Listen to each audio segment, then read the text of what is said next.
So one of the things we do as the organization, and we partnered with another company to do some of this, and we've got quite a lot of work ongoing in other organizations too, where we have sort of like natural language processing.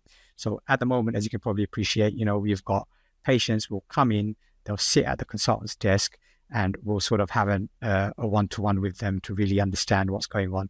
A lot of the time, the way the computers are set up, their backs are to the patient, and then they'll be typing into these systems. Okay, you're telling me X, you're telling me Y, you're telling me Z, right? And, so again, from a efficiency perspective, is not great. Kind of that communication engagement with the patient is not great.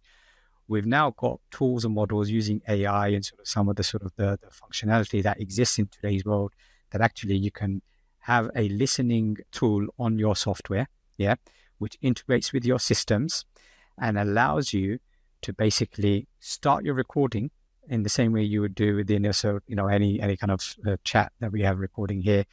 And it will then record the conversation, but then it will really cleverly pick out just the key bits of information that it needs to do, which is relevant to that patient journey.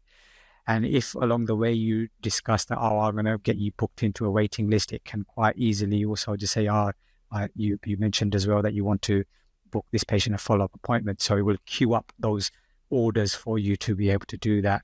But it very succinctly, and it kind of takes away any of the sort of the noise out of the system, but it allows the clinicians full access to be able to not just accept what the AI is telling me, but actually go through and yes, accept, or no, I'm going to reject this one.